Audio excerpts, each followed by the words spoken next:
Hello and good morning. This title of this webinar poses a question, as you can see in front of you. It asks you about human factors and non-technical skills and what's the difference and why consider both. So I want to just discuss a few bits about that, to explain a bit of background to today, and then tell you a little about who's going to be speaking, and then hand over to the speakers. So the collision between two trains in the GB on 5th of October 1999 was a defining moment in our railway industry in coming to terms with the impact of poor human factors. There was a signal that was passed at danger, and it had a history of signals passed at danger due to its poor sighting for drivers. That driver who's passed the signal had only been passed out for 2 weeks, and his training was found to be deficient on areas such as situation assessment. The signalling system that controlled the signals at Paddington had no means of alerting the signallers to the fact the signal had been passed at danger. And the experience of the signallers were that when trains did do this, pass the signal at danger, they tended to stop just beyond it to call the signaller. They had not actually been trained or practiced how to react when a train does not stop. As a result of this accident, 31 people were killed and 417 were injured. And it led to significant changes in our railway industry as a result. One of the outcomes in the inquiries that led from this, public inquiries that led from this, was to recognise there are many human factors, causes that contributed to the tragic outcome. This led to the formation of the human factors team in the Railway Standards Board, and also my team, the ergonomics team within our infrastructure manager organisation, Network Rail.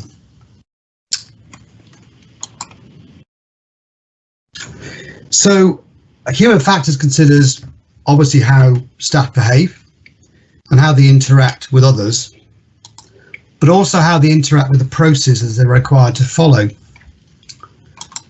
Crucially, the technology that they use, how that's been designed, and the tools, and the impacts of the physical environment within which they work, and above and beyond that, the influences of the organisational culture in which they operate. And high performance depends upon both the physical, the organisational, and the personal systems in which people are placed. So the discipline of human factors, or indeed ergonomics, applies practical methods and scientific theory to optimise system design and to make the best use of human capabilities. Yet, once those rules have been written and the workplace commissioned, it's now down to the human at the sharp end to do the right thing time and time again. And actually we find that the people that work in our railway systems are actually highly reliable, but one failure can, in some circumstances, lead to a significant event. So staff need good skills in how they monitor and interpret a situation, how they communicate, how they make decisions, how they act, and how they worked within the team, for example. So they also need not just technical skills, but non-technical skills. To achieve and maintain the safety of the railway therefore requires both the system design to be right, the context, and for staff to also perform at the highest level. That is why we need both good human factors and excellent non-technical skills. So I'm looking forward now to this session, and today we have 4 presentations from across the railway industry that cover different aspects of human factors and non-technical skills.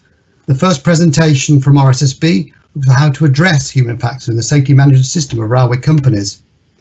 Then we have a presentation on human factors in GB Rail Freight, one of our freight operating companies. The third presentation then looks at integrating non-technical skills into the way that we carry out operations and how to overcome various challenges. And that's a joint presentation between RSSB and Network Rail. And finally, speakers from Transport for Wales Rail Limited, a train operating company and part of our network, how they've integrated non-technical skills into their competence management system. So with no further ado, let me introduce our first speakers. Hugh Gibson is Head of Human Factors at RSSB, and James Longer is a Senior Human Factors Specialist also at RSSB. And they're going to tell us more about how to integrate human factors into the safety management system. So James, can you please share your screen and turn on your mic? Thanks, Mike. So my name's Hugh and I'm Head of Human Factors here at RSSB, as Mike mentioned. And we're here today to talk about integrating human factors into what we do in the railway. Mike's already provided some insights into human factors. And for me, human factors was summarised really well by one of our operational colleagues, James Webb, who was in the recent Human Factors edition of the Red video. He said human factors is about understanding how people do stuff. HF, in a way, is as simple as that. And we want to understand how people do stuff so we can improve what people do, so making tasks easier and reducing error. To do that, as you can see from the onion model, we need to not just focus on the person, but make sure that the job, workplace and organisational factors which support people are optimised. Through this presentation this afternoon, James and I are using quotes from the recent Human Factors special edition of Right Track magazine. And there's a great example on the slide here from Steve Enright. We're using these quotes because they come from people in industry, so senior leaders, managers and frontline staff. I think they really help to highlight how much human factors is already going on in the industry. But where do non-technical skills fit in? The error management and personal skills which support people in their technical roles. Now, it's a little bit of a simplification, but they sit at the individual level, at the centre of the onion model, and they focus on supporting the individual in the situation they find themselves in, looking at how we can support people in communications, decision making and error management. And there's much more to come on this later. But non-technical skills is a key part of human factors. But also we have the human factors itself, which looks at changing and optimizing things more broadly. So looking at equipment, design and procedures which people use with the aim of improving performance and safety as well. And I'm going to pass the baton on to my colleague James, who's going to talk about the Human Factors Guidance Note, which we've produced in conjunction with industry. This document aims to help industry integrate human factors into what they do. Thanks, Hugh. So our new Human Factors Guidance, titled The Application of Human Factors Within Safety Management Systems, has been written to support all rail organisations implement practical solutions that put the safety of their people at the heart of the way things are done. The guidance has been created in collaboration with industry practitioners across TOCs, FOCs and infrastructure managers, as well as human factors experts from RSSB, the ORR, Network Rail, HS2 and AMI. Prior to the development, there has been little rail industry specific human factors guidance available. RS232, the Good Practice Guide on Cognitive and Individual Risk Factors, was the only document in the standards catalogue that focused specifically on human factors. This was largely limited to the role of train driving and focusing on the human performance of individuals. The new guidance is much more holistic, considering a wide variety of rail operations, and is consistent with other RSSB standards that have human factors considerations, such as our Accident Investigation Standard, RIS 3119. Having said that, RS232 remains a popular document, and so will be updated and still available on the RSSB website for those that find it helpful. So the new guidance has been written with the RRR's Risk Management Maturity Model, better known as RM3, in mind, and the document highlights how human factors guidance can help to meet the selection of the RM3 criteria. There were three key objectives we wanted to hit in creating a new human factors guidance note. Firstly, to ensure that the guidance produced was coherent with industry protocols, so it's important to align it with RM3. Secondly, to ensure we could inform our audience of modern, up-to-date good practice across the human factors topic in one document. And thirdly, to provide guidance that was practical and could help readers not just understand human factors, but used in reality to address safety and operational challenges. So what's in the guidance? So as mentioned, the guidance has been developed to take a holistic approach to applying human factors in rail operations and covers 6 core topic areas. 4 of the sections focus on those processes that we see in the everyday tasks that people do, thinking about how we design work so people can work safely and efficiently, how we assess the risk in a systemic way that incorporates human strengths and weaknesses, how we incorporate good human factors in the daily operations and maintenance procedures that we become so accustomed to, and how human factors practice is established in investigations so we can learn lessons, implement changes, and draw upon the expertise of our staff to be safer in the future. Pinning these processes together, we have a section on understanding competence in human factors and the importance of tailoring that competence for the right people. For example, senior leaders may need more understanding of how organisational culture and appropriate resourcing impacts the ability to operate safely. However, they may need less awareness of how human factors impact specific technical tasks that would be more relevant for frontline staff. And finally, the recognition that all of these different functions sit on a foundation of safety culture. That concept of how we do things around here will be an integral influence on how successfully good human factors practice is integrated into everyday working. And so the guidance provides help on measuring safety culture and creating plans to support it. So just to give you an example of what you can expect from the guidance, this is an overview of one of the 6 sections, which is titled Investigating Incidents and Learning from Staff Experiences. On the screen, you have the 4 key principles from that section, which are always outlined at the beginning of each one, and then expanded on with more detailed information. As well as the information for each of the principles, there is a short resource list in each section that directs you to further related reading. And some of today's following presentations from GB Rail Freight and Transport for Wales will give examples of some of the topic areas in action. So bringing some of that guidance to life, we have some examples here, specifically thinking about elements of design on the railway that demonstrate why we need to take an approach that accounts for how humans will interact with different systems. Design is seen as the bedrock of human factors, as with good planning and the inclusion of the right people, we can engineer out the potential for lots of the risks we regularly come across. On the right-hand side, we have a very familiar set of car stop markers, ones we often see slight variations of throughout the railway. On the surface, some of the design elements seem pretty good. We can see large clear text contrasted on a dark background, making it easily visible to the human eye. Looking again though, you can understand how these markers can be ambiguous for a driver coming to a station and planning to stop. A small moment of hesitation could lead to an overrun or stop short. In the foreground, we have the all sign above various other car stop signs, but we can also see another all sign in the background a few metres back with a slightly different pattern. 8 cars, 12 cars, HST, all here, all there. It might not be an issue for a driver that knows this platform well, but on a day where there is a change in consist, or for the driver where the route is less familiar, the moment of doubt could distract from other safety critical tasks or lead to an error. And we've started to address this by basing the car stop markers provision standard that was released in December on human factors principles to make markers simpler and more consistent. On the left-hand side is a quote from one of the recent Human Factors Special Edition Right Track articles, which demonstrates a commitment to user-focused design. Whilst the technical requirements have been met, risk was identified during the process that would make driving less safe, and so the design was adjusted, which may have prevented a number of incidents further down the line where human perception is tricked by the design of a windscreen. So finally from me, I'd just like to take you through an example where a holistic approach to human factors has been taken in the light rail sector by TOL. It's another example from our Human Factors edition of Right Track, so if you're interested, you can always find out more there. Just bear in mind whilst I talk through that no human factors approach is one size fits all, and as the new guidance highlights, you should always consult your staff or their representatives to understand challenges and the best way forward for your organisation to meet those. In this example, TOL began a project to develop a fatigue and wellness management programme to manage and better understand the factors that influence fatigue amongst the workforce.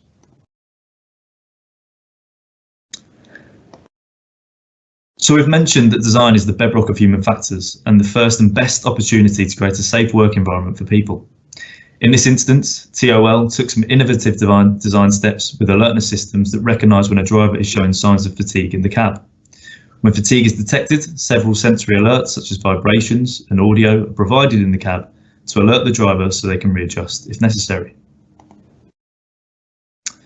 By monitoring these fatigue events and maintaining the data of when they occur, TOL have built on it by holding sessions with staff to understand their views and improve the company's knowledge around fatigue and improve the organisation's processes to manage it. It's a great example of monitoring safety and using the expertise of staff that work in these conditions every day to improve processes.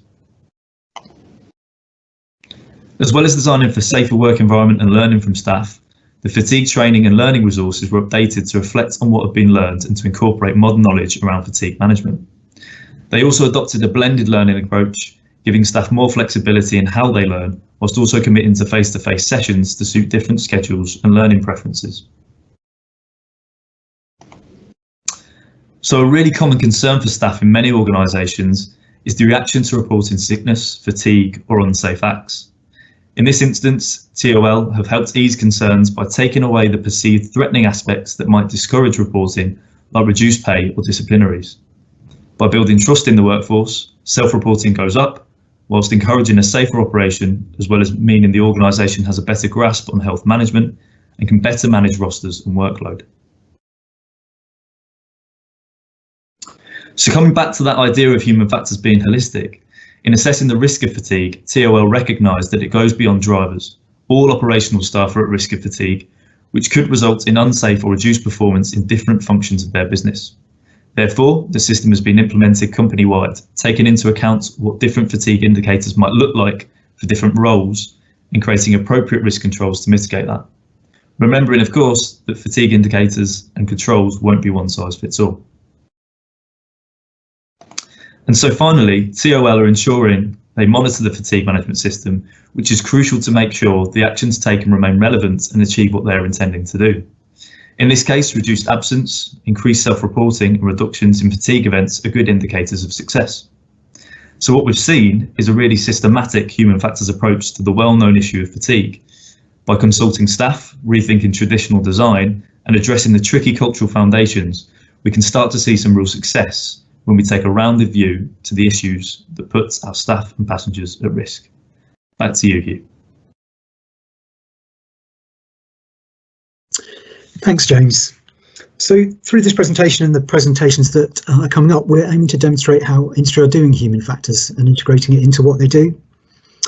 However, there is more that can be done in relation to human factors. And firstly, we'd really like you to use our human factors guidance. We just don't want that to sit on the shelf. And the Human Factors team RSSB have some time available over the next year to support and discuss this with you.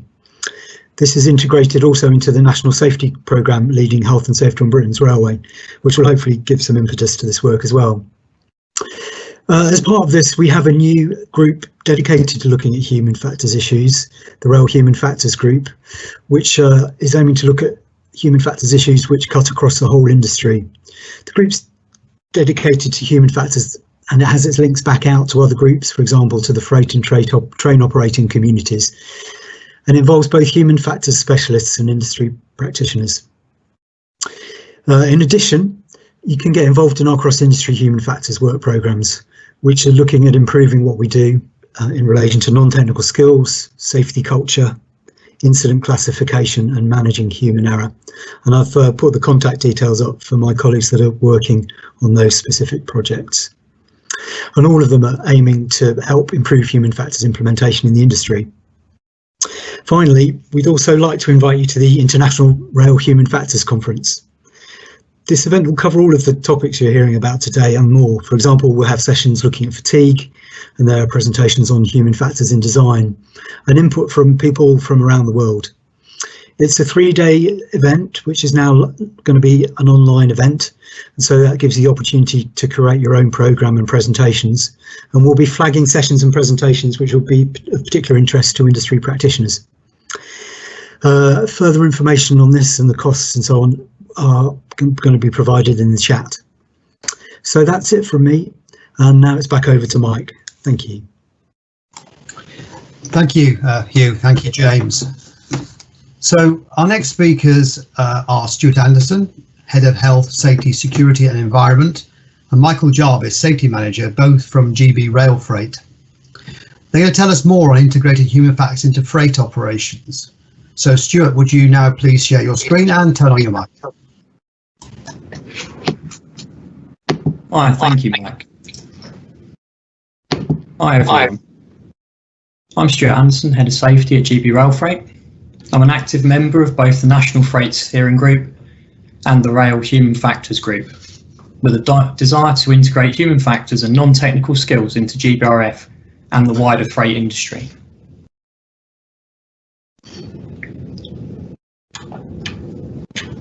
So what's the story?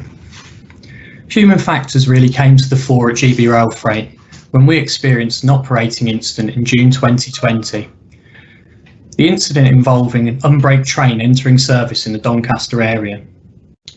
This service, unfortunately, passed 2 signals at danger before stopping without serious consequence or conflict. To be honest, it's forward-facing CCTV footage none of us would want to watch again. During our internal investigation, it was clear there had been multiple layers of safety which had not been effective in the prevention of this incident. Nobody involved in the incident had intended to intentionally violate any rules, but key systems had failed to deliver the desired level of risk control to prevent this high potential hypo incident taking place. The ORR also investigated the incident, and they identified that there were 7 contributory factors that played a part in the incident itself. These were both a mixture of latent and individual factors. It was almost a perfect example of the James Reason model that we all best know as the Swiss cheese. The regulator has since notified GBRF and the National Freight Steering Group and Safety Group that the investigation is actually being utilised when training their new inspectors, and the learning from it has been far from lost. So I think it's particularly relevant to ask why. We at GB Rail Freight wanted to integrate human factors further, and in particular the 10 incident factors from the RIS 3119 deeper into everything that we do. I think it's fair to say that in some areas of freight, it's all still too easy, and often the case, to blame the person who last touched it, without digging into the real organisational factors and getting to the root causes of accidents and incidents. Whilst I can highlight and share that 2020 was a successful year for safety performance at GBRF, and it's known the same across other freight operators, this could possibly be due to heightened risk awareness linked to COVID-19. But in addition to that, we really wanted to understand further not only what's happening, but what has happened and how to do it better. How do we best mitigate these risks? Not only the traditional likelihood and severity, but also the commercial, financial and reputational risks involved to our operations and organisations, with a key focus on protecting our employees at the heart of it. This could have a long-term impact on the sustainability of our business, just covering the likes of retaining commercial contracts, retaining our own talent and attracting other new talent, as well as striving for excellence within the safety management system and how we are viewed by the regulator, not just internally, but of course as an industry. We do need to use the RM3 model and our ongoing monitoring arrangements to further support us on this journey, and this is where human factors can play a part. It's our duty and the expectation of customers, freight end users and the regulator to understand that when things do, and as they do, sometimes go wrong, that we understand the causation and use that learning to be on the preventative side of the risk bow tie. At the end of the day, the industry has the same goals, and we can breed the right culture to deliver positive outcomes to remain the safest railway in Europe. Over to you, Michael.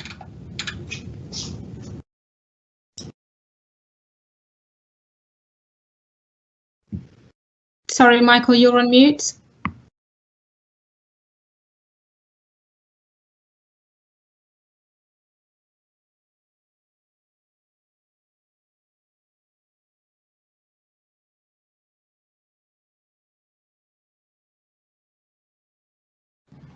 Sorry, apologies.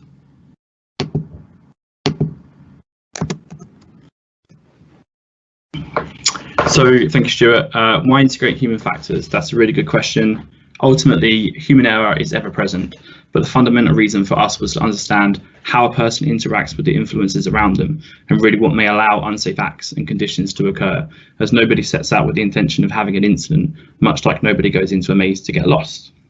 What we wanted to do was understand from a person's perspective what was happening, as the view from an investigation or design outlook can look a bit different and look a lot like a bird's eye view of things and see the bigger picture of where the weaknesses are in the safety management system. But ultimately, the perspective can look very different from our frontline colleagues who interact with the job and organisational factors as part of their roles. The way I summarise this point is like a maze. It's like looking down from above, you can clearly see where to go or where not to go. But the view from the person using the maze looks very different. And so it's not just about the systems, but looking how people interact with those systems and risk controls. As I say, the real ethos and drive for integrating human factors and NTS is about putting people at the heart of what we do at GB and continuously improving to provide a safer place to work for the whole railway industry. Thank you. Back over to you, Stuart. Okay, so we're looking at our aims and objectives. Now, we had the numeric data, that's always there. We know the types of incidents that we were having, but we felt we really could improve on understanding the why things were happening, and we needed to better understand this from the person's perspective, as given in Michael's explanation, looking at a maze or even a tunnel approach. You need to really walk in the other person's boots who was involved. We wanted to see where the gaps were, so we had to do some analysis and see what resources we were allocating to accident and incident investigation and the benefits that these investigations were actually generating for the company. Upon this analysis, we actually found there was a greater focus on active defects overall. This wasn't a surprise. These are usually the ones from the frontline staff, but there was much less so of a focus on the latent defects, which were much further back in the chain of events. The Crofton Junction incident, bit of an exception, as we had dug into and we'd matched the regulator's findings on what was quite a high profile event. The system that we'd been using was along the HSE classification and was input into a manual system. This system was difficult to get information back out of and was limited by the time and resource requirements because it was labour intensive from a team perspective. It lacked automation, and we just desired to really push and get more from SMIS instead, so that we could move forward in getting better data for the freight industry. The resources we were dedicating was a lot like the Pareto principle, as noted in the slides. We were focused on the areas that pose less stress on the safety management system and resources, and dedicated to traditional areas such as fire, first aid, general housekeeping, for example. When, just from an occupational point of view, we were seeing that slip, trips, falls were actually our second biggest cause of lost time, whilst manual handling overtook them, with numbers greater than that of the slips and trips and falls. We wanted to review the entire process, so we did that by introducing a new accident investigation manual, which was authored by Michael. We met with the RSSB at numerous levels on how best to integrate and implement a human factors approach just to our investigations. This will then better mean an understanding of the risk profile and trends that we face. We wanted to provide a quality and standardised approach to analysing causal factors and better understand those trends, as we said, which in turn enables us to focus resources to those key areas and use the data giving real weight to our recommendations. Michael and the team spent a lot of time entering data into multiple systems, and we wanted to remove this duplication. So again, the focus is on SMIS and our work with the RSSB. We need to pull on their expertise because this data can really add value and drive the industry forward. We just want one version of the truth, with things like normalisation and moving annual averages, which will steer us all.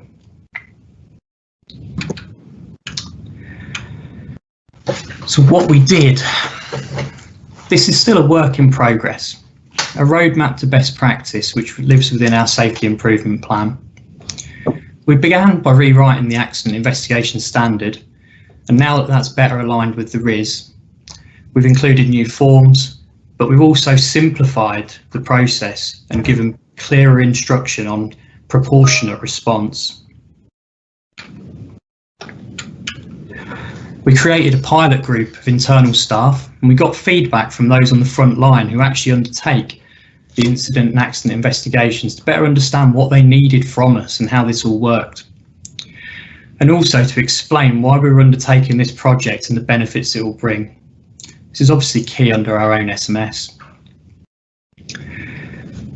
The new internal review group was born. It's named the IRG, with key stakeholders from all of the areas to better influence the understanding of causal factors, seek out the root causes, and assess the previous period's investigations. Debate is always interesting on the causal factors, and it's added real value. And what the group's aim is to ultimately see things from the person's perspective. We engaged with Anita Veltz of the RSSB, and she sat in on the group. She joined in with the discussion and debate on causal factors, and also took a look at the group's approach and understanding of these key elements. She added real value, and it was a massively positive experience, and we look forward to welcoming her back in the future. Training is key here. This would be required across the board. And we've arranged for accident investigation training, which we have done in the past in various guises, but this time to be undertaken alongside with the RSSB. We feel this is essential in the change of pace for the accident investigations. We need to use the experts, and it's clear from our previous experiences we have to accept the lessons learned and obviously take that approach. Our safety inductions, we noted, needed a refresh. We've added in discussions around causal factors and lessons learned from previous incidents, and Michael's been leading on this with very positive outputs. He created mini tasks that mimic some of the situations that staff might be exposed to, particularly such as perceived pressure from TDA, and I know that's something we can all relate to. We've been working on the inputting and review of our causal factors, again alongside the RSSB, making sure that it's quality in, quality out. And the final piece of the puzzle as it stood, we invited the ORR to come in and brief all of our regional operations management team. This was on the Crofton Junction incident and the human factors elements. This was all very well received, and the ORR have been told that we're happy for them to use this across wider industry with anyone that wants it. Over to you, Michael. Thank you, Stuart. So what value are we seeing and what have we learned so far? In terms of the data that Stuart's talking about, the process for this information, extracting it is far easier than what we were doing previously. This is reducing the amount of admin time and making the process much more efficient. The system we were using previously was a HSE classification, but we felt that the 10 incident factors and human performance factors gave us more granularity of not just what was happening in terms of numbers, but why adverse events were occurring, and a real look at our risk profile in greater depth. On this slide, you can see a high-level causal factors we have entered into SMIS so far. And what we can see is that the predominant causal factors is deficiencies in infrastructure, vehicles, equipment and clothing, but also risk management and the person's environment also feature quite prominently. The data and mining allowed us to look at key areas of focus such as SLADs or signals past a danger. So as I said, we wanted to look at key focus areas and really look at our risk profile in greater depth. One of those areas was SPADs. The graph on the slide is from 14 SPAD events in SMIS. And what we can see from the analysis for SPADs is that slip lapses featured quite prominently. And for this, that's closely related for the competence management system, or the CMS. And so the story for us becomes a little bit clearer and easier to assess. And having that dual view of the maze from the person's perspective and how that fits in with the bigger picture and understanding of the safety management system is really key for us to understand that an area of focus and trend for GBRF is to look at the CMS and how best to incorporate NTS to ultimately reduce SPADs. Thank you, everyone, and back over to you, Stuart. That's great, thanks, Michael. So in conclusion, we just want to talk to you a little bit about measuring success and our long-term goals. The important part for me after the lessons learned is that we need to ensure that we do this from this day onwards and check the effectiveness of everything we do. We need to embed human factors into our SMS using the guidance available and the expertise of the RSSB, and this will deliver the continuous improvements that we need to do, and also across at an industry level. I think that we need to not restrict ourselves just within our freight sector. Let's look to engage further with our colleagues in the TOCs, obviously the RSSB, but also into external sectors, potentially such as aviation, and we're looking into where best to get some contacts to obviously look at that approach. Our big ticket item is, as it's been touched upon, is to finalise a scope for the competence management system review. Because at the heart of this, we believe capturing the requirements for NTS and embedding them into the CMS is really key. Training courses are great, but they don't stay with people forever, and those skills fade. We need the managers to be trained not only on assessing the technical skills, but also these non-technical skills to deliver and get the best out of all of our employees. So as I've said multiple times, we're ramping up our work with RSSB, but we have also got a stream open on data for the freight sector. And I think we're mindful now that we need quality in to get quality out. We also have got a lead investigator in position, so an executive commitment has been made with resource in order to strengthen this key area, and that's for all to see.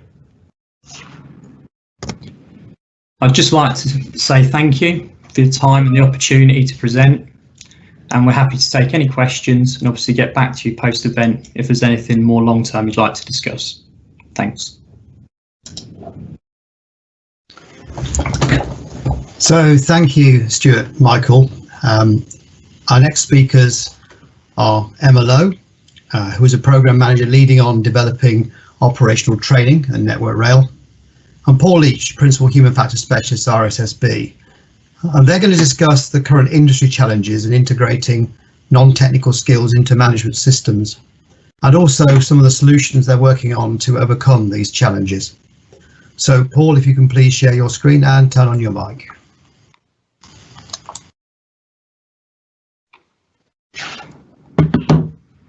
Thank you, Mike. Myself and Emma are going to talk about non-technical skills, challenges and opportunities. As a recap for some or those who are new to non-technical skills help explain how someone carries out a task. They are often the skills that work in the background that affect our performance, but that we don't always think about or discuss openly within training and development. In 2012, RSSB carried out research to identify 26 non-technical skills that were organised into 7 categories, and these have been applied within GB Rail in a range of different safety critical roles. For example, drivers, dispatchers, guards, ground staff, maintenance staff. We have also created an integration model, and this aims to help organisations better understand the stages of integrating non-technical skills. So, for example, how to plan, identifying specific non-technical skills, and then the opportunities to integrate non-technical skills, for example, in selection, training, and competence management. Integration can be a challenge. And so at the back end of last year, the Human Factors team carried out a range of interviews with GB Rail companies, for example, train operators, freight operators, infrastructure managers, suppliers, maintenance organisations, to understand what were the current challenges they were facing, but what were some of the enablers that were leading to successful NTS integration. On the slide is a number of challenges, and I will go through some of the examples. Culture was identified as a challenge, particularly where an organisation has a reactive culture. And what this meant was that non-technical skills were typically brought in when there was an incident, and were often then seen as only really being useful once someone had an incident. Leadership, not so much as a challenge, but more it was a challenge to be able to show clearly to leaders the business benefits of non-technical skills and the support that leaders should provide. With training and competence, what you may typically see is that non-technical skills is integrated as a standalone unit or module within a training or competence management system. This can be useful to raise awareness, but it can mean it is difficult for staff to understand how the non-technical skills relate to their technical tasks. Support provided to trainers, instructors, assessors and managers. What can happen is that organisations are focused on rolling out non-technical skills training to the front line. And there can then be less support and training provided to trainers, instructors, assessors and managers. And this can mean that these staff are less comfortable being able to talk to their staff about non-technical skills and development areas. The other challenge is that a heavy focus on non-technical skills can mean that the organisation takes a safety management approach that focuses very heavily on the individual, as opposed to also considering the wider human factors issues that affect people's performance. The interviews identified a range of enablers, which are shown on this slide, and I will go through some of the examples. In terms of culture and leadership, one enabler was being able to move to a fairer culture where you are more able and willing to have conversations about performance, which can raise non-technical skills. Being able to build clear business cases that show quantified benefits in terms of incident reduction and monetary value can help drive through integration. We've seen many organisations start to use risk-based training needs analysis and the RSSB, risk-based training needs analysis, and you'll hear more about that in the next presentation. But what this is allowing people to do is identify specific non-technical skills for specific technical tasks. And when that happens, the organisation is better able to integrate non-technical skills into technical competence standards, integrate them into technical training modules, and integrate them into competence assessment activity. What this also allows is to identify reoccurring non-technical skills that can then be fed into the selection process. Specifically for training and competence, one of the enablers was being able to provide instructors, assessors, managers with detailed training not only on non-technical skills and the knowledge, but the softer skills that are required, such as coaching, mentoring, being able to provide feedback. Another one was being able to use more practical based training so that people can practice using non-technical skills and see how they relate to the technical tasks they carry out. In terms of measurement, the key enabler was using non-technical skills information to inform feedback to help individuals identify how they can develop. Another one was to be able to use this information to identify trends. So what non-technical skills could be developed? What non-technical skills can be developed within a role? Within incident investigation, a key enabler was being able to use non-technical skills for competence development plans. That allowed people to develop much more targeted competence development plans, focusing on specific non-technical skills. The other key enabler was making sure that the incident investigation not only helped identify how an individual may need to be improved or be improved through non-technical skills, but identifying the human factors issues, and so helping identify how the organisation itself can improve. One final one around selection was around trying to align non-technical skills and the integration with HR functions and HR processes, so that there was a better integration of non-technical skills across a range of functions. Some people may know this already, but as a reminder, or those new to non-technical skills, RSSB provide a range of different resources. We have our integration guide, we have an e-learning course, we provide a range of bespoke training for these roles, risk-based training needs analysis, which you'll hear more about in the next presentation. Also, our red DVDs are very useful for non-technical skills because they depict certain operational incidents that you can use to help highlight the impact of non-technical skills as well as the impact of human factors. And we have created 2 human factors special editions of our red DVD and our Right Track Frontline magazine. We also have a range of other guidance that can help with non-technical skills. So I'm now going to hand over to Emma, who's going to talk about challenges and opportunities at Network Rail.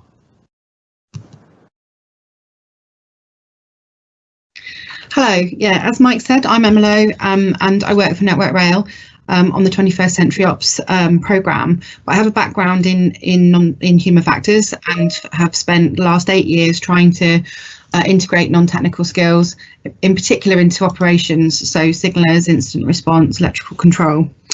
I'm going to talk a little bit today about some of the challenges, which obviously builds on what Paul has already spoken about, and some of the things we're working on to try and improve our integration. So there are 3 kind of main challenges as I see it. One is that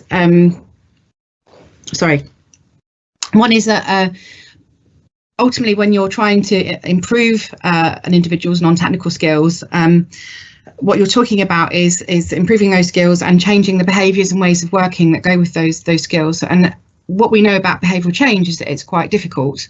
Anyone who's been on a diet, tried to give up smoking, tried to get into a regular exercise routine, understands that there's an element of a motivation that needs to come from the individual. There needs to be regular feedback and just a reminder about how to behave in this new way. So it's quite an effort, and most of us are structured in a way organisationally where the responsibility for that kind of regular feedback, for example, sits with a line manager. So I think this is one of the reasons why the line manager can quite often see non-technical skills as an extra activity that they have to do. They're already very busy people, and we're loading them up with, this kind of, oh, now you've got to do non-technical skills on top of those technical assessments. So I think that's why it ends up being perceived as extra. We also, as Paul alluded to, I think in our initial attempts at integrating non-technical skills, focused very much on the individuals themselves, and forgot that actually, or perhaps not forgot, but didn't get around to looking at the skills needed of a line manager to, or an assessor or a trainer that are needed to implement non-technical skills.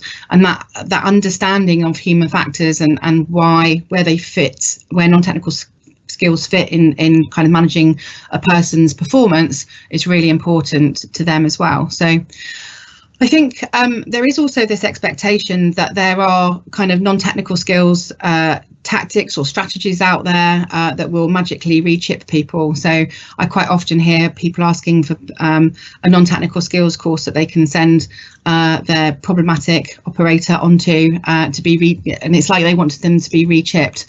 And in my opinion, there are no silver bullets here. There are definitely things that we can do to help, but that comes from kind of changing our approach to how we manage people and train them. So I think there's a lot of responsibility on us as non-technical skills specialists to manage those expectations, but also to find where there are rules of thumbs and strategies that will help. So they're my three kind of challenges, the things that we're doing to try and improve our integration. Originally, we kind of had an approach of separating non-technical skills, and that's been really helpful so we came up with our non-technical skills framework. We did do some work initially to try and explain, what that looked like for signalers and for control and electrical control, but and separating it out in that way has had some major benefits because it shows that there's a structure here, that you can assess non-technical skills in quite an objective way with the right kind of assessment checklists. And it gives everyone a common language to talk about this subject. But I think now that we've kind of established that, we need to do that integration next level down. Now, I actually like to think of this as my hidden vegetable approach to non-technical skills integration. So it is really mushing them up so that that people don't realise their non-technical skills. So I think comments have already been made about how it's really important for people to be able to relate to those non-technical skills to the job, and that's what I'm talking about here. It's about hiding them, so perhaps so that people don't realise that's what they're assessing, so they don't see it as onerous. On the left hand side of my screen there is an example of one of our current kind of observation checklists that we use to assess a signaller's ability to respond to a report of an animal on the line. That's been written very task focused, so it breaks down the activity into key steps. And what we're trying to do now is just write that in a slightly different way so that the non-technical skills are integrated. Now, in the table that's coming up, I've still kept it separate just for the purposes of this illustration. But I hope what this shows is that you can rewrite your performance criteria, taking into account the non-technical skills, and so that you approach the assessment completely with those non-technical skills integrated into your assessment. So that's kind of the next level down, and you're really then getting into the nitty-gritty of the non-technical skills that are relating to those activities. The other thing, as well as this kind of separate and integrate type of approach, which applies equally, to, I've given an example there, assessment, but it applies equally to training. But one of the ways that will help the integration of non-technical skills into training is to look at the whole kind of learning experience that we're giving. So we're spending quite a lot of time at the minute looking at how we can use learning technology to provide a much more immersive learning experience, but also then very deliberately looking at how we can use that technology to train and develop and help people understand that their non-technical skills. So it's not just a case of using simulators. We have to be quite deliberate in how we're using them. And one of my observations is that we've been very good at using simulators to give people practice on the process. We haven't thought about how we can use them to really experience non-technical skills. There's a lovely phrase from a colleague of mine who talks about the terror of error, and I think giving that people that engagement with what can go wrong and how you can recover from that is really a key part of training when it comes to non-technical skills. My little picture in the top right hand corner there is an example of how we've applied this in the incident responder space. So here you've got somebody who's actually giving a debrief to the incident commanders. And the feedback, they're actually all avatars. The feedback that they're getting is putting them under pressure, is making them feel like they haven't got all the answers, so that they have that emotion and they know how to deal with it. And we can talk about the strategies for dealing with that as part of the debrief. Another thing we're looking at is how we can be much more practical in our summative or end of training assessments. You're not going to assess people's non-technical skills through a question and answer or test paper. We have to build in those practical assessments and use our non-technical skills assessments in order to be able to make those assessments. Is somebody ready? And that's something we've actually managed to do very successfully in our signaller training. So we have a practical assessment that they have to pass before they can go on to do their local training in a signal box. And that includes a whole load of non-technical skills around being controlled under pressure, communicating effectively, paying attention. So I'm also a big fan of the idea that training doesn't just happen in a classroom, and where are the opportunities for us to really embed and help development of non-technical skills through other learning interventions. So can we use mentors? What are the things that we can do post-training? We shouldn't just be relying on one-off training events. You look at all the psychology that's out there in terms of behavioural change and your diet apps and all of that sort of thing, and it's that regular drip feed that's really important. So looking at providing other resources that people can go to post-training that will really help them with their non-technical skills development. Part of that is recognising the importance of peer learning discussions. That Red videos are fantastic for that. The discussions that they can provoke about non-technical skills and what people have tried or what and tactics that other people might have is a really great way of developing non-technical skills.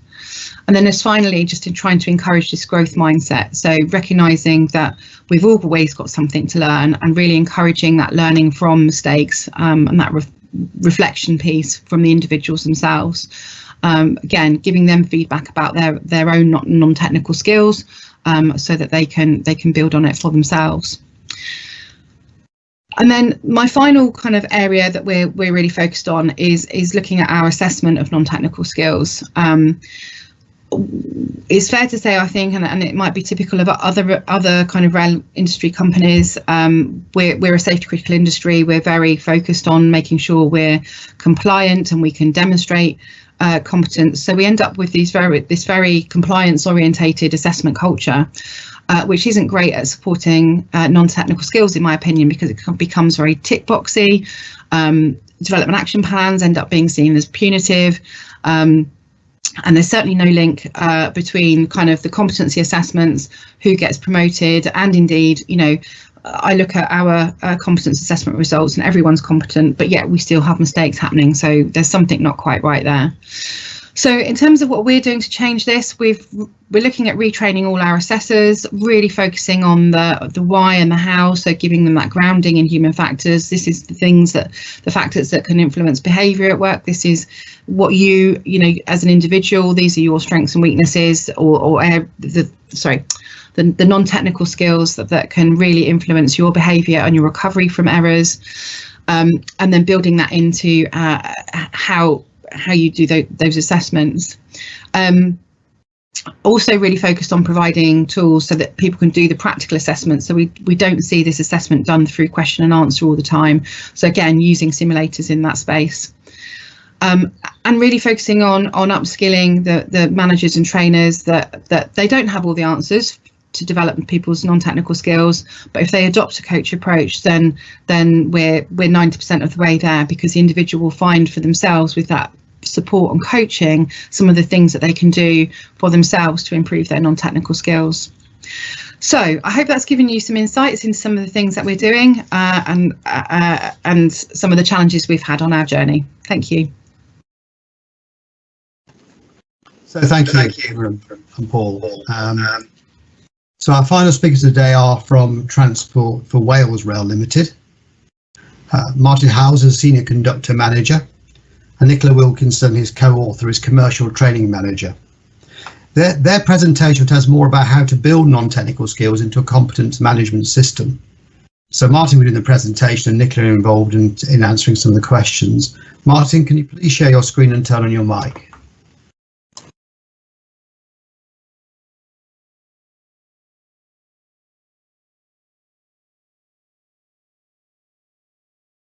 Okay, thank you, Mike. Hello, everyone. My name is Martin Howells. I'm a Senior Conductor Manager at Transport for Wales Rail Limited. Our presentation today is to demonstrate how we have integrated non-technical skills, or NTS, into our competence management systems using RSSB toolkits. Our work on NTS is part of a wider piece of work which we called Project Rocket, which was a review of our conductor competence, CMS and training. Now, this project has included many work streams and many aspects, but part of this work was undertaking a robust risk-based training needs analysis and the development of competence standards based on a risk profile. So we want to share with you how we identified NTS skills using RSSB's risk-based training needs analysis, and then how we have integrated those NTS skills into our competence management standards. The first thing we'll talk about is identifying NTS skills using RSSB's risk-based training needs analysis, or RBTNA toolkits. I just wanted to start by explaining what a RBTNA is before we go and give you a brief overview of the process we did in undertaking our conductor RBTNA, and then bring you back to your attention of how we approach the NTS element. So what is a RBTNA? An RBTNA identifies how risks associated with tasks can be minimized through learning, assessment, and competence management activities. Organizations can use RSSB's RBTNA toolkit to help develop a model that is customized and bespoke to their own data, making the output richer for them. Now, we used RSSB toolkits and guidance on developing our RBTNA as our core approach, but we also adapted elements where necessary to align them to what we want to achieve from the exercise, therefore creating a more tailored template suitable for our business. But ultimately, we were guided by RSSB toolkits. So task-based risk assessment, or TBRA. Now, this is the fundamental starting point of the process. In this work, we identified a core list of tasks and hazards that we would feed into our RBTNA, therefore linking our RBTNA to our operational and occupational risks. And this means that our RBTNA is then tuned to our specific risk profile. Then we start stage 1 of the RBTNA, the role definition. So in this stage, we use the core list of tasks from our TBRA, refining them to incorporate them into the goals and tasks sections of RSSB's RBTNA template. In this stage, we also identified the task knowledge requirements and documented these in the RBTNA template. And additionally to this, we created a separate knowledge resource document library, putting all our knowledge resources into one place. We then moved on to stage 2 of the RBTNA, the training priority assessment. Now in this stage, we used RSSB's performance characteristic rating calculator to establish the task demand, that being the frequency versus the difficulty. Now this helped us establish where to focus and prioritize our attention when it comes to training and assessment. It was also in this stage where we started to incorporate our own risk data from our task-based risk assessment to make the RBTNA relevant to our own organisation and to our own specific risk profile. And then we moved on to stage 3 of the RBTNA, the training options analysis. Here, we looked at the fidelity of the task, or how real the training and assessment needs to be effective, and the scope for training and assessing on the job, before looking at our potential training and assessment options. We then documented these training and assessment options for guidance for our trainers and assessors to follow. The entire process has enabled us to commence a full review of our conductor training programme and our conductor competence standards, as well as creating a more tailored, bespoke RBTNA tool that can be used around our own business for other roles and functions to follow. And a vital backbone of this entire process is regular and consistent stakeholder and subject matter expert involvement and engagement.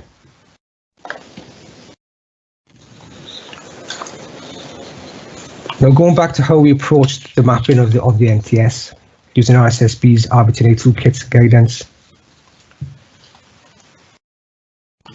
We began by looking at each goal category and the associated tasks to establish what type of tasks we had.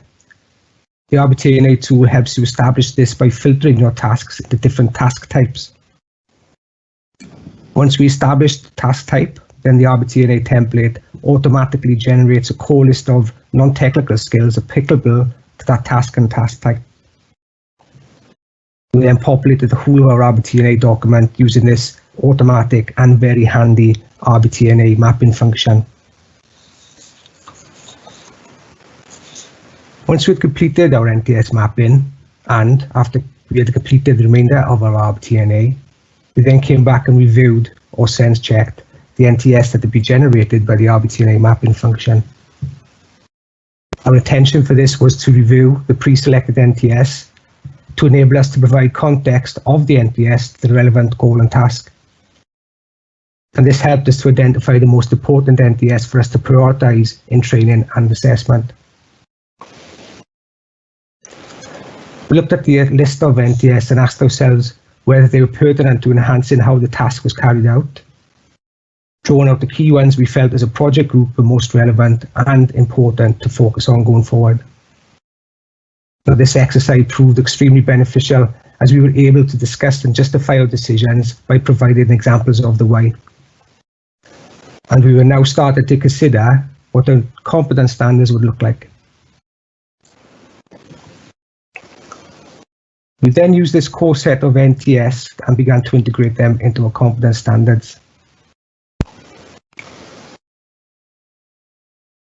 Our first steps involved drawing out our competence requirements identified in our task-based risk assessment and risk-based training analysis.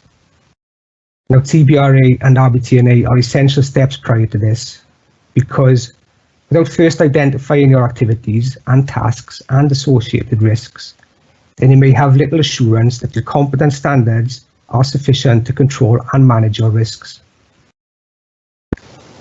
Now, these requirements are further detailed in ORR guidance document, Railway Safety Publication 1 or RSB 1, which we followed when we undertook our review. So after stage 1, we then set about sorting, refining and arranging our requirements into different competence components. So those competence components as defined by RSSB, i.e.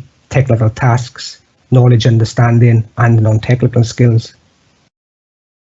From that, we developed our competence units, modules and criteria And we structured these units or modules in the same order as the content runs in the RBTNA, so that a clear connection can be seen between them both. And to further bridge this connection, we then carried out a mapping exercise to map and document where the information from the RBTNA corresponds to our competence criteria. This map document is an important tool that makes a spine between our RBTNA and our criteria, a tool that enables our trainers to match the training to competence criteria, and also enables the competence managers to work backwards from criteria into the RBTNA, should they need to seek detailed information to support competence development needs. For example, if constructing competence development plans.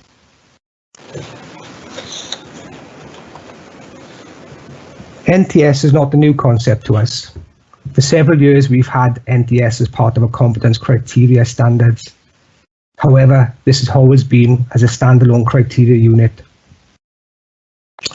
But in our review, and being inspired by RSSB's toolkits and guidance, we recognised that to measure NTS more effectively, we could integrate them deeper into our standards, rather than it being a standalone criteria unit, and therefore make the NTS more relevant to the task being undertaken.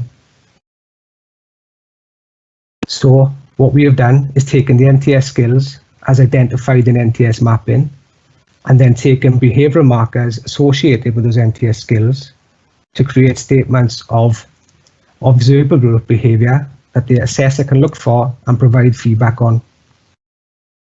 And we identified these NTS behavioural markers through RSSB's non-technical skills toolkit. So in doing this, we've combined two competence components, the task and the associated non-technical skill behavioural markers, and created combined task NTS performance statements. And this is a technique recommended in RSSB's NTS integration guidance document. So these performance statements will enable the assessor to see how the NTS behaviour is relevant to the task, and will enable the assessor to consider and measure the associated NTS behaviour as part of the task being undertaken.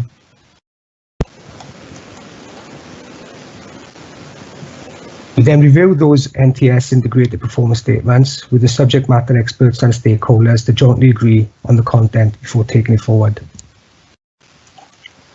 So the outputs gives us a set of bespoke, risk-based and guidance-led competence standards.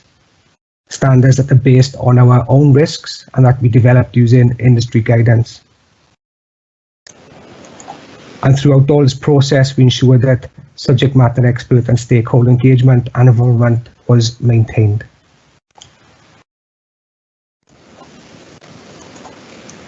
If you look at this performance statement example, you can see the NTS positive behavioural markers that I've highlighted in blue. In this example, the action of the doing, or the task, is supplemented with those positive behaviours that underpin that doing.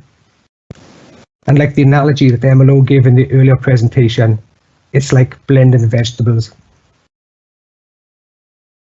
What we've also done is place the actual RSSB NTS skill reference number in brackets at the end of the statement, and this acts as further guidance for the assessor to follow. So a similar task from our past standards simply had this action: keep a good lookout at all times, without NTS behaviours mapped in and without the context. So in comparison, you can see how blending the task to the NTS behaviour makes for a more comprehensive standard.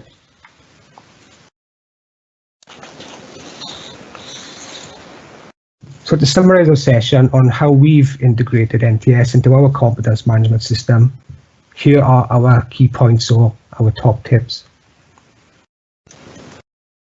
So the doing of any task will always have associated positive behaviours.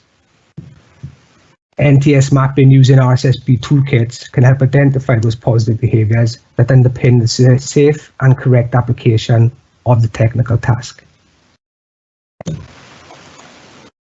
Review the NTS identified from your RBTNA to apply the required context so that you focus your training and competence standards on the key ones. You then prioritise the most important ones.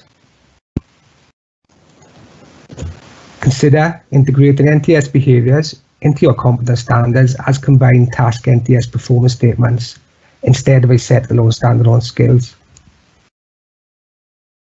Because those NTS behaviours will then be clearer for the assessor to identify, use and understand if integrated into the standards alongside the task. Take the time to consider what your organisation wants to achieve out of the process. For us, it was about reviewing our training and competence standards to ensure that there was a clear link through each stage, whilst ensuring our entire approach was risk-based and guidance-led.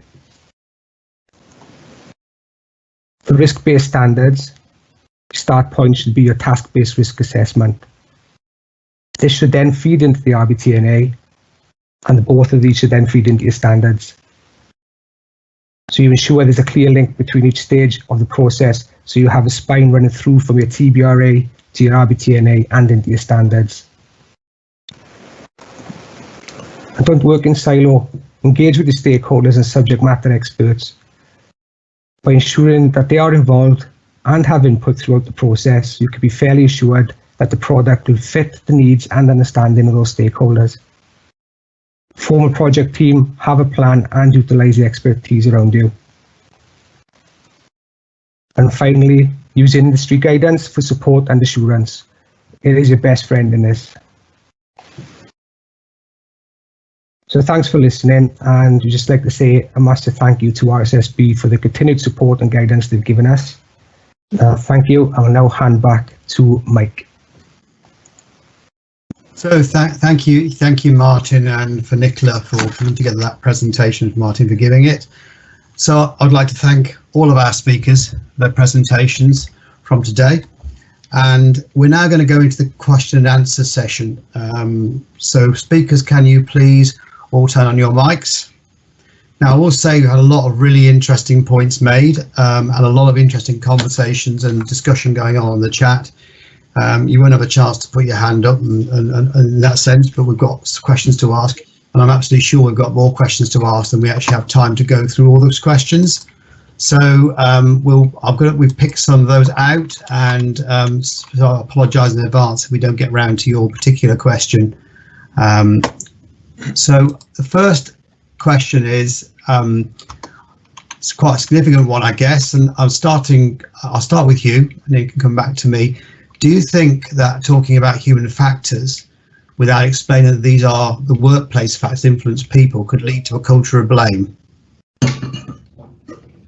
And also, just another point there is I think as part of the problem is that some people still use the term human factors to mean those pesky humans, which first need people to understand that human factors is a term which is reserved for meaning the science of designing human-centered systems, make it easy to do the right thing, people do the wrong thing, and if possible do the dangerous thing. Thanks, Mike. Yes, for me, there is certainly one of the challenges we have with human factors is this misunderstanding of the term. And human factors is all about the job, organisational and workplace factors, which we can change. So, yeah, very much we need to recognise and present human factors in that light. But at the same time, for me, human factors is all about getting out there with frontline staff to understand what they do, what their needs are, and how we can work with their companies to change what's actually happening through those job, organisational, workplace factors.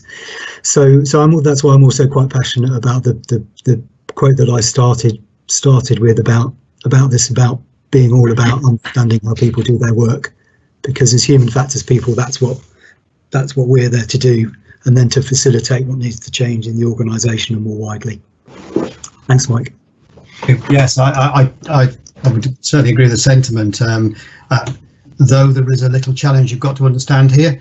Firstly, when you are training people about non-technical skills, they will get some training on human factors, and it can become the case, and I've had that same experience myself, where people see that as being the factors that make human make errors, which often is about the individual. And you get people asking, we're giving them all this NTS training, why are they still making mistakes?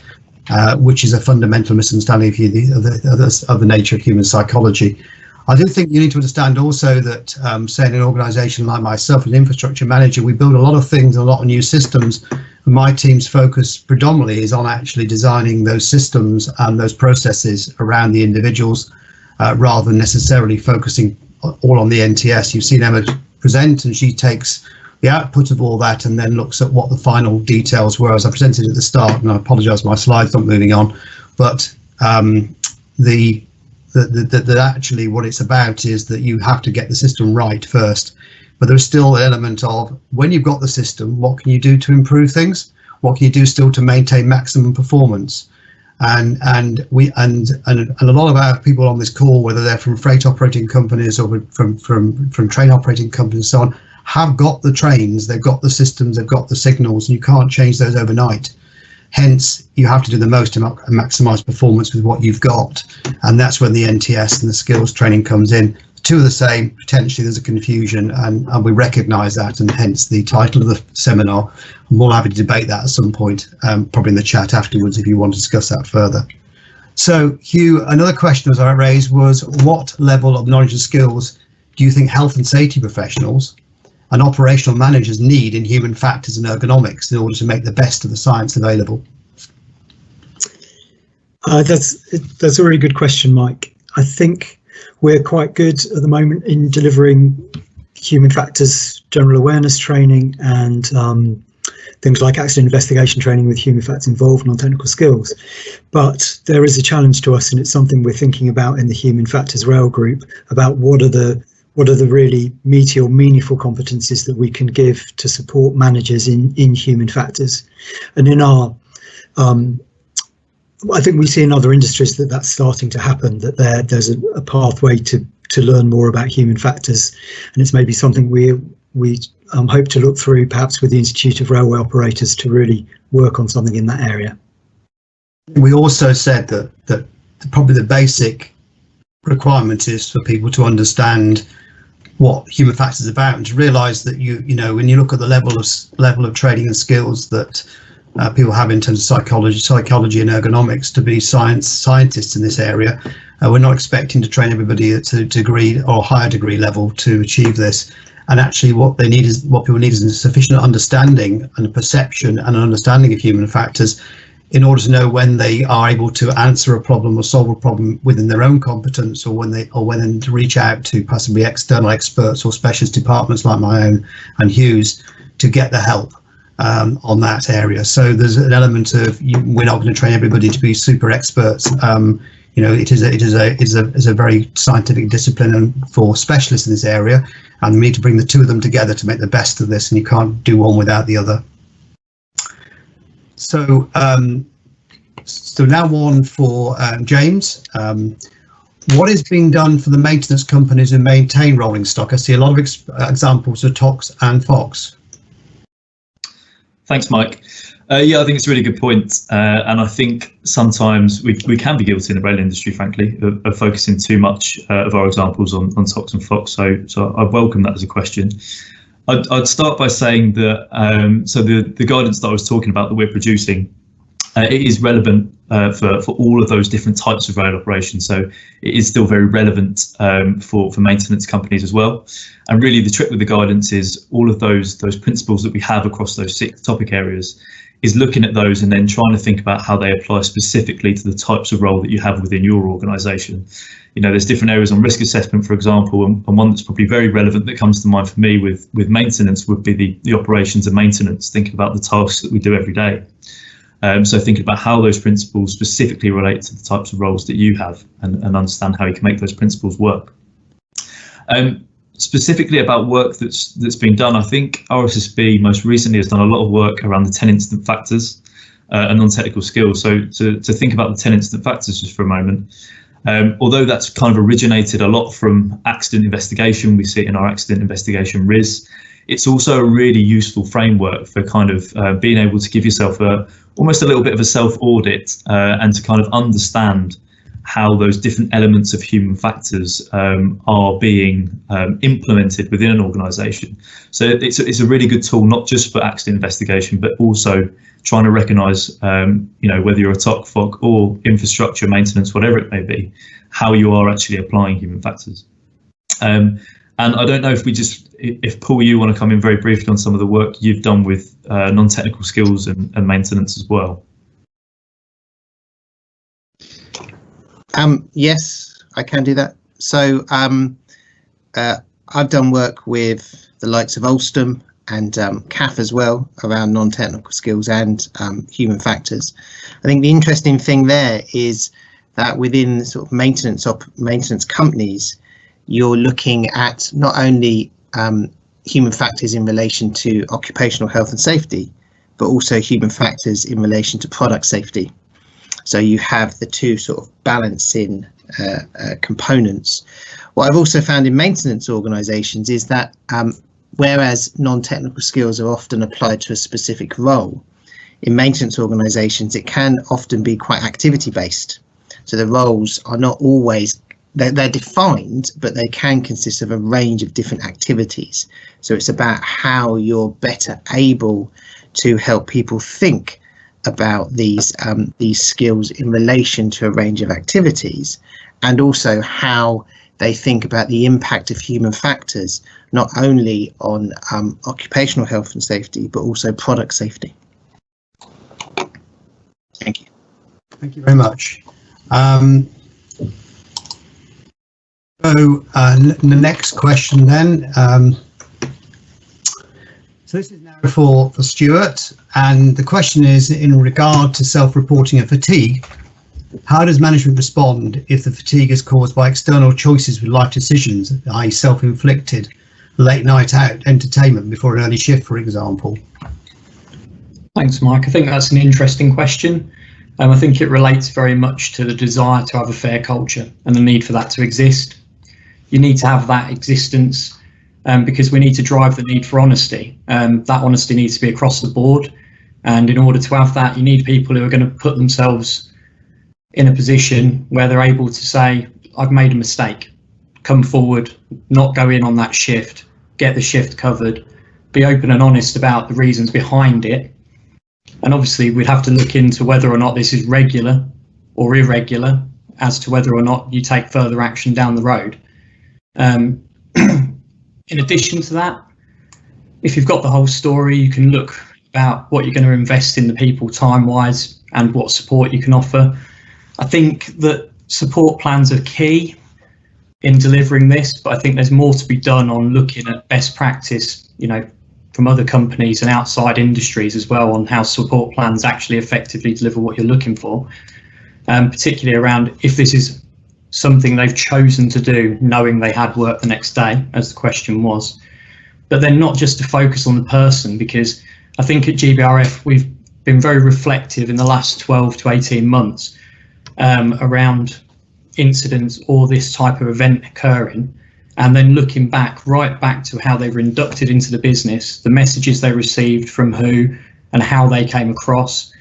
Also looking at the training as well that's been delivered, and the training of the managers, and whether or not the areas are resourced correctly for managers to support the people with their needs. Of course, humans are fallible, we all are. So I'd say that that's probably the overarching approach that we would take. Thank you, Stuart. Now, Paul, you've got the exciting question of the day, which I think a lot of us who work in the rail industry in the UK would totally recognise. So how do you think in some organisations the constant cycle of restructure and reorganisations results in the loss of corporate memory from previous significant events, as well as increasing workloads in certain circumstances? How does that have a direct impact on the number of safety incidents we see across the network? Thank you, Mike. I'll jump in if you want me to at the end. I think the organisational changes does affect corporate memory, and I think as workforces change, it can affect corporate memory, competence within the organisation. And I think one of the ways to try and manage that is through the change management process, in terms of when change is occurring, to think about what that means for competence, what that means for corporate memory, and what shifts in the workforce will affect those aspects. I think in terms of increasing safety incidents, I'm not 100% sure. I did some research a very long time ago, before RSSB, that looked at degradation in organisations, particularly in different types of industries, and that sort of highlighted that organisational change, or regular organisational change, can over time degrade safety management systems, in that people are not always completely clear the rationale for the safety management system or the rationale for the competence management system. One of the things I've seen quite recently and often can get involved in is when people are overhauling, say, for example, their competence management system, and that is because it has been developed over a number of years and added to and changed, and people have got to the point where they're not exactly sure where everything came from, and then how exactly it works as a risk control measure. So I think change, I'm not sure how the organisational changes, the exact figures it leads to, but it does or can increase risk if a range of different change factors are not considered when you are going through either massive change or even subtle changes within the organisation. Thank you, Paul. I'm going to just ask a question now to do with non-technical skills, and there was a question that asked, this is actually directed towards the last speakers from Transport Rail Limited, and I think was going to be answered by Nicola. Can you give an example of a task that the non-technical skills identified and how you measure? And I think it's a key issue on the measurement, and I might come back to Emma on measurement when we've done that as well. Yeah, no problem. Thank you for the question.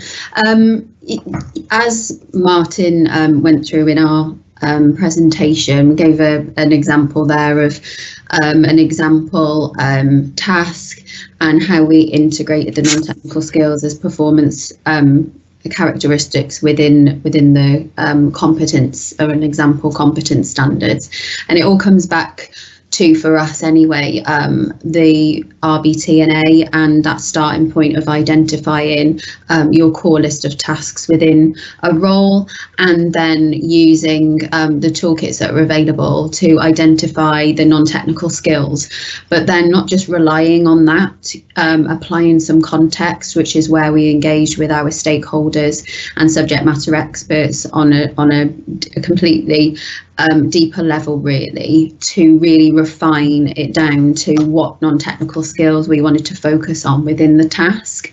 I think measurement is a really interesting point, and it always generates quite a lot of conversations. So from an ongoing perspective, we're just integrating our new competency standards now. We've got a lot of assessors out there, from frontline managers to trainers, and there needs to be that consistency in terms of the measurement. And for us, we'll be looking at standardisation activities, which are key, and that's not just, for me anyway, doing it there and then at one time only thing. It's something that you continue to do so that you do have that standard approach to measuring. Now, for us at Transport for Wales Rail Limited, the competency management system that we use has the ability to mark when you are carrying out an assessment. There's different criteria to I suppose mark somebody. I don't like to use that terminology as such, but there's different measures within the system, which we're also looking at in enhancing that and in the functionality within our own system. So it's put, for us, it was putting a bit of time in to make sure that we were integrating the right non-technical skills for us, and then integrating that and making sure that we engage with everybody that's going to be using those and benefiting from those, and from an ongoing basis, just making sure that that standardisation happens. Thank you for your question. Yeah, I'm probably going to have to call a halt to things now because we've got to the end of our time today. I thank you again to all the speakers. Thank you to all those who've attended, it's been tremendous. Thank you for all the questions. I'm so sorry we couldn't get through more of those in the time we've got available. Remind you that we've got as Hugh mentioned, the Human Factors Conference coming up later in the summer, which is the 7th in a series of international human factors conferences. We have a lot of really interesting stuff, a lot of interesting things to hear from across the world, including always some interesting stuff from Japan and what they're developing, for example, from Australia and the UK and across Europe. So I really would recommend you join us, and I hope we'll have a lot more time then to pick up some of these questions and talk them over. So thank you once again. So I think it's over to you, Andrea, then, just to complete the session. Thank you. Thank you very much, Mike, and thank you to all our speakers and to everyone who joined us today. Links to the resources mentioned in today's will appear in the chat, and we'll also send you a copy of them along with a recording of the webinar. Please also remember to complete the feedback questionnaire. And just a new note to let you know, our next webinar as part of the LHSBR strategy is on the 29th of March. It centres on the risk area of capability and focuses on managing risk through the pandemic and beyond. We have speakers joining us from LNER and Southeastern, and we look forward to seeing you all again then. Thank you very much and goodbye.